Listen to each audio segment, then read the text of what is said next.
Here's a list of the things this tutorial is going to be covering. Here's a list of all the things you need to download. All the links are in the description. In the case of the proportion trick script, there is no GitHub release that you can download directly, so you just have to click code, download zip, and that's good enough. The most important thing you're going to be downloading is Blender. Do not download the installer. Make sure to go down here and click on the portable zip file because we're going to be having more than one version installed. So yes, get the portable zip file for the new version as well as the old version. Do not get the .msi or any of these other ones. Windows 64.zip. Make sure to get the zip ones and just unpack both of them into separate folders labeled their version number so we can keep track of them later. Make sure to download the Blender Source Tools plugin for the newest version of Blender, as well as the Blender 2.74 plus 2.10.2 version in the case of VTF Edit, which is what we'll be using to mess with texturing. There's two links because if you have problems with the Wayback Machine link, you can use Top Hat Waffles version.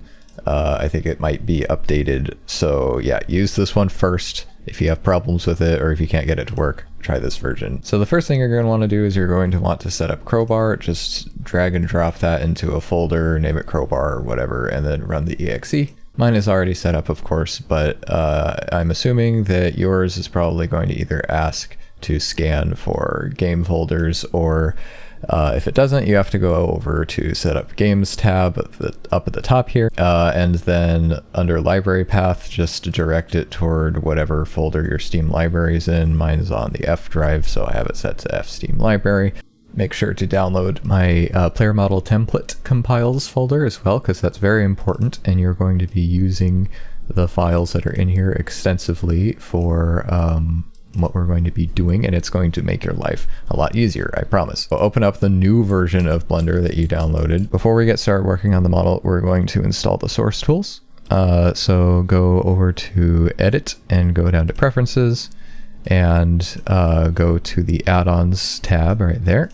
Click Install, and you're going to go to your Downloads folder, and you're just going to click on the Blender Source Tools zip file. Do not unpack the zip file, leave it in the zip, find the zip file, click on it, and then click Install. I already have it installed, so it's not here. Well, actually it is, it's right there, but and once it's done, it'll show up, all these add-ons will disappear, a little thing will pop up that just says Blender Source Tools. You click the check mark next to it, and then you X this out, you restart Blender. You're also going to open Blender 2.79, this is the old version, and you're going to go to User Preferences, Add-ons again, install add-on from file, and do the exact same thing that we did in the new version. It doesn't bring it up for you in this version, so you just have to type in source, and oh, it's already checked. So we just click Save User Settings and restart. What we're going to do now is we're going to import our model that we want to turn into a player model. This can be any model. It doesn't matter where you get it from. It doesn't matter what file type it is, as long as it's something that Blender can open. We can turn it into a player model. This will work for any biped model, even biped models that are digitigrade, like these ones. You do need to be familiar with Blender in order to, at least a little bit familiar with Blender in order to do this stuff. We want to get our model into Blender so we can start working on it. So you're going to go to File, and if it's a .blend file, click Open. If it's a SMD, you're going to go down here to SMD. If it's just look through these different names, and as long as it's not a .blend file, you won't be using the open, you will be using the import. So just look through this list of file types, and if it's not any of these, I'm sure there's a plugin that you can get somewhere that will allow you to import that specific kind of model. Assuming your model has a skeleton, which it should, if it doesn't, you will need to rig it to a skeleton, which I'm not here to show you how to do. Most models are rigged. So the first thing that we're going to do is we're going to turn the skeleton into a valve biped. In other words, we're going to change the names of each bone to the corresponding bone name that Valve uses for their models.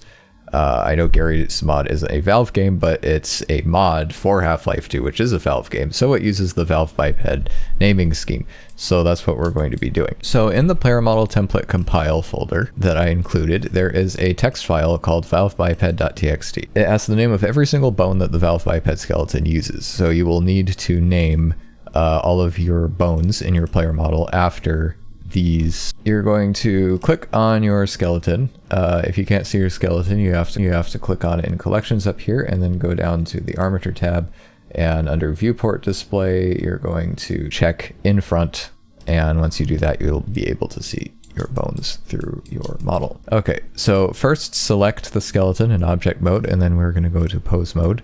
And within pose mode, we're just going to grab the first bone. I'm going to grab the right clavicle, and then you go to the bone tab over here, and this is the name right there, and we're just going to go to the Valve biped text file and find the corresponding name. So the Valve biped name for the right clavicle is this. I'm not going to bother saying that because it's a mouthful, so we're just going to copy it and then click this, Control V, and there we go. So that's one bone down, and I'm just going to do that for all the main bones, especially the fingers. Make sure to do the finger names as well, because if you do not, you will not have finger posing once we get it into Gmod. The fingers start with the thumb, so the thumb is finger 0, and it goes from thumb to index all the way to pinky. So pinky is finger 4, and thumb is finger 0, so that should give you an idea of what the other fingers are. You'll come across situations like this where you may have more bones than what is listed in the Valve biped names, and you might have less bones. So in this instance, Valve biped only has 1 bone for the neck and 1 bone for the head. And in this case, there is 2 neck bones and 1 head bone. So in this case, I'm just going to choose which bone I want to be the real neck bone. I'm going to use this bone right here as the real neck. So in other words, I'm going to copy the Valve biped name to it. And then the second one I'll just ignore, and we'll deal with that at a later stage. You'll see how we deal with that later on. And then the head I'll go ahead and name to Valve biped head. And one more detail that's very important is the spine. Valve bipeds have 4 spine bones. Spine 1, 2, and 4. I don't know why Valve has naming schemes like this. I mean, I guess it's another Valve can't count to 3 kind of a thing, but that's how it is. And for player models, the uppermost spine always needs to be spine 4, regardless of what order it's in. So in this case, I think there's only 1 spine model actually. Okay, no, there is actually other spine models that are hiding within the other bones. That's confusing, but I will just press H on my keyboard to hide the bone that is getting in the way, and we can focus on renaming these. And there are only 3 spine bones on this model, but spine 4 needs to be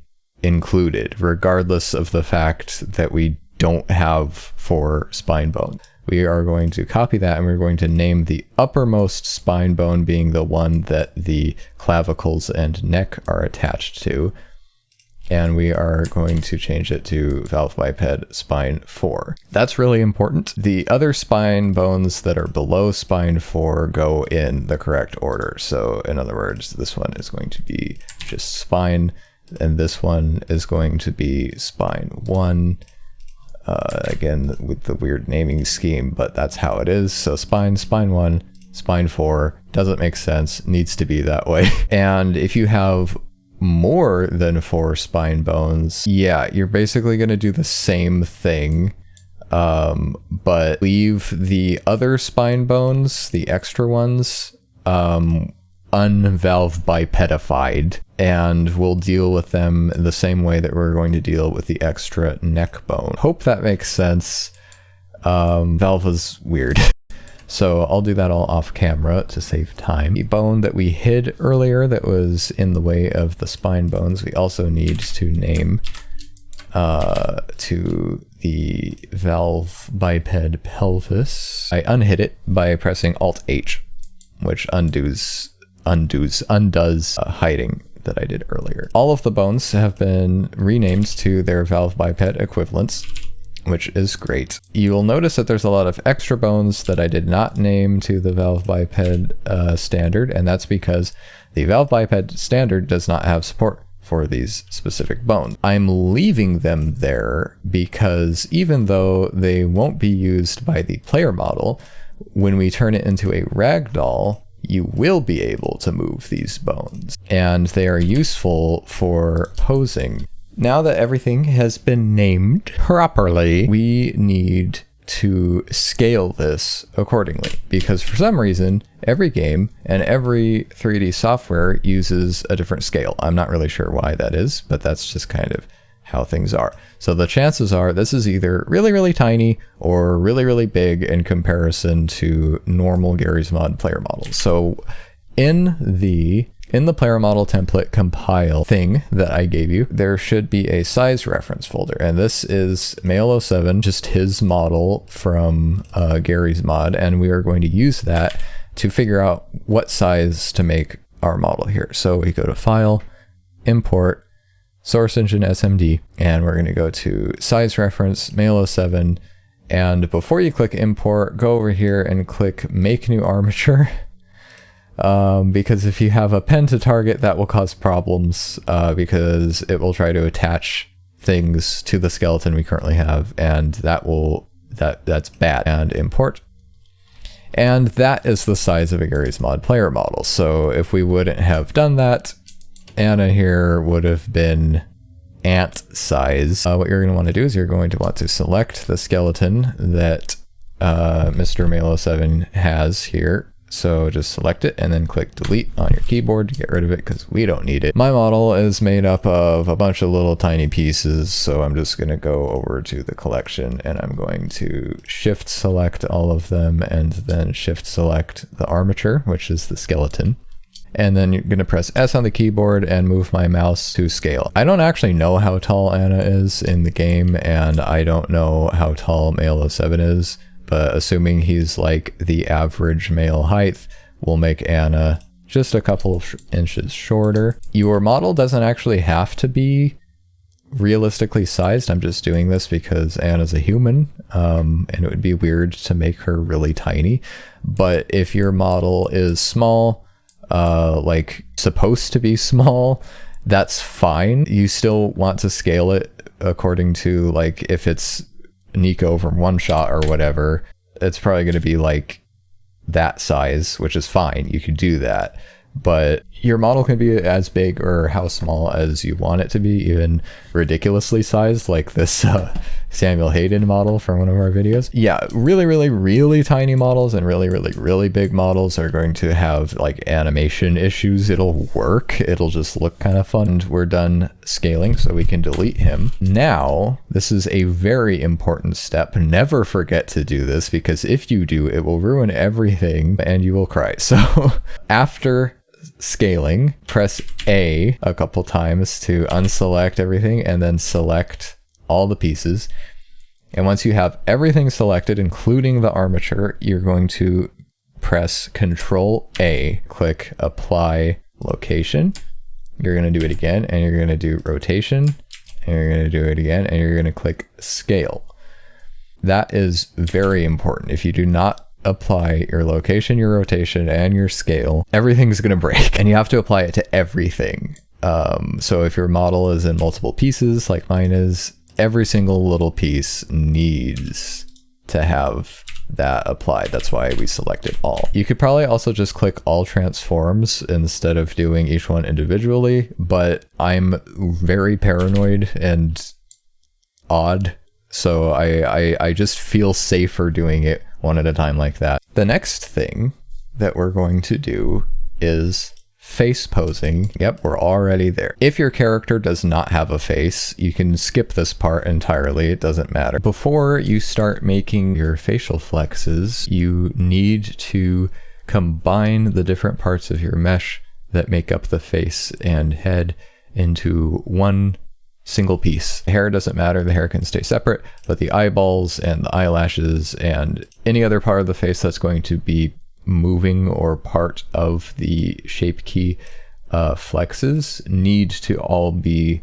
one single object. We're going to go to wireframe view, which is accessible up here. We're going to select her tongue first, and then her head, and then her teeth. The order doesn't matter, just select all the pieces that make up the face and head, and then we're going to press Ctrl J. And now when I move her head, everything should move along with it. All these things sticking out of her face right now are bones, obviously, but they control different areas of her face, like her eyebrows and whatever. And right now it's kind of hard to see her face because of the bones. So what we're going to do, we're going to go to the armature tab, and we're going to display as something other than octahedral, because octahedral makes things really hard to see. And we're going to go with wire right now because that gives the best visibility. So go to pose mode. And now that we are in pose mode, we can grab each bone and move it around using, you can either use these, you just click on them. And if you don't like the extremely precise way of moving things just between areas like that, you just press a G and move your mouse, and you can move it in any direction that you want. Within Garry's mod, when you're face posing a character, you see this list on your face posing tool of all the different facial flexes that you have control over. And you'll notice that most models, default models, go in a very specific order. You don't have to make flexes in that order. It does help to organize things and get a very specific set of flexes that you want on your model. And I have already done that with previous models that I have made.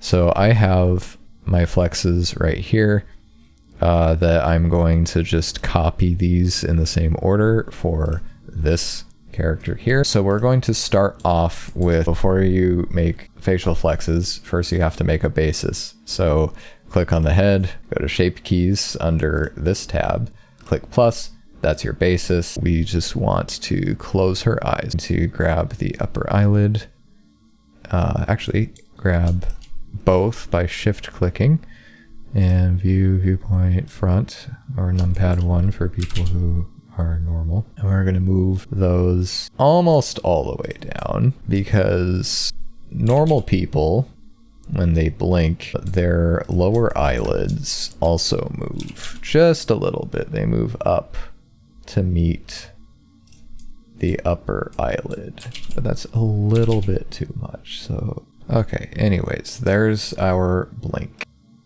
Object mode, select the armature, go to the modifiers tab, go to armature modifier, click the little arrow and click apply as shape key. Go to add modifier armature, and under object select the skeleton.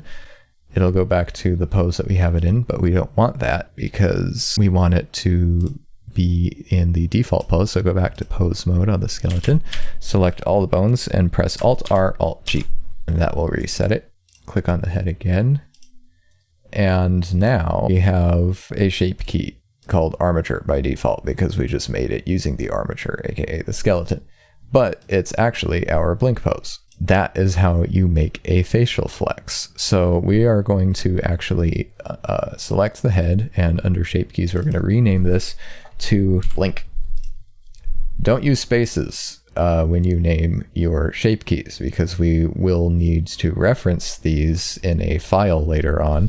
Cannot have spaces in them because that will cause issues. So don't use spaces. You can use capitals, and I don't think you can use underscores either. I'm not sure. Some characters will not have face bones, which means you will have to use a different technique. Go to shape keys, click plus again. So I'll name it smile, select her head, but if your model is all one piece, that's fine, just select it. go to edit mode. So in edit mode, make sure you have vertex select. And then over here, there's this little circle button that says proportional editing. And you're going to click on that, select the edge of her mouth right there, and press G to move it. And because we have proportional editing enabled, we have this big circle appear right here along the edges. And that basically means that it's going to move all of the little points within this specific circle of influence. And you can adjust the circle size by scrolling your mouse wheel. So if I scroll back, it gets bigger and more of her face moves along where we're grabbing it. And if I scroll forward, less of her face moves. Yeah, so if we want her to smile, just doing this very quickly as an example, so it's gonna look really weird. But yeah, so we'll do that there, we'll do that there, and then go back to object mode.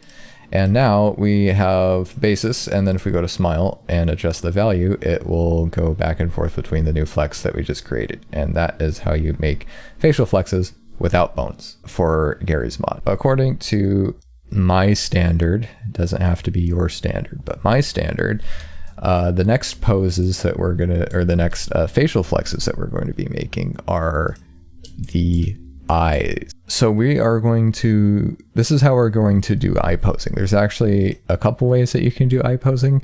This, in my opinion, is the easiest way to do eye posing, is by making it into a facial flex, which is not how most models do it, because most models use the eye poser tool in Garry's mod.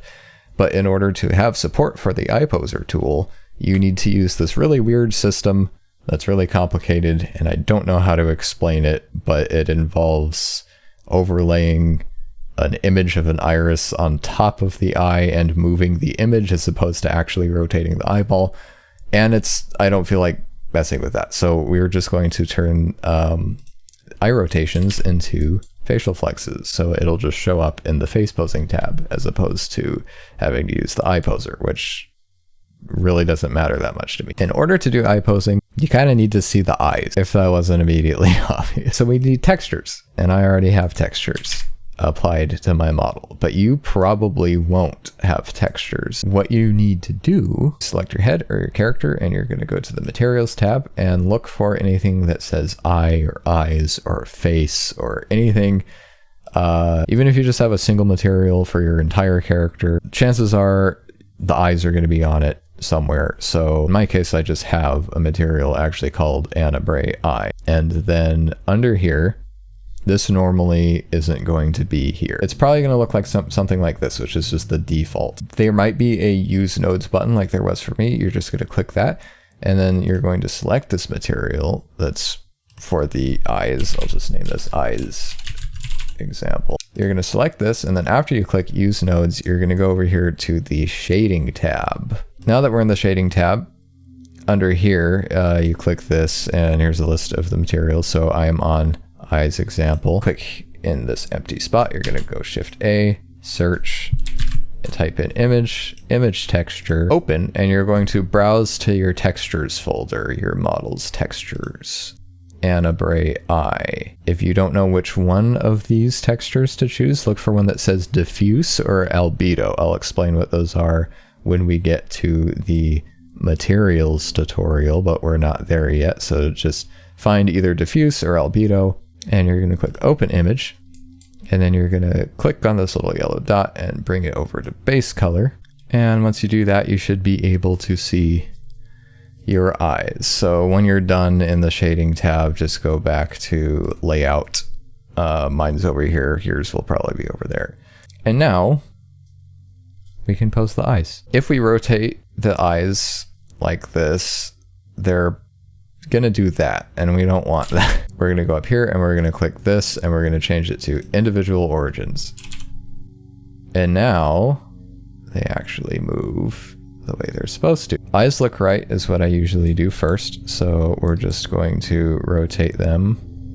So then we just go back to object mode, select the head again, go to modifiers, click the arrow, apply a shape key. And now for eyes look up and down, a little bit more that needs to be done if you want it to be realistic. In real life, when people look down, their lower eyelid moves a little bit. You can take a picture of yourself looking down if you want to see, I guess, or just whatever. Anyways, so I'm gonna move the eyelids down a little bit, or maybe rotate them. Just experiment and see what looks good. Same as last time. I'm not gonna go through every single face pose. You get the basic idea. I mean, if you want a list of useful flexes to have, there is a list right here, as well as some mouth shapes for speaking if you want to use it for animation or whatever. You can even use this guide for importing models or porting models to Source Filmmaker or whatever.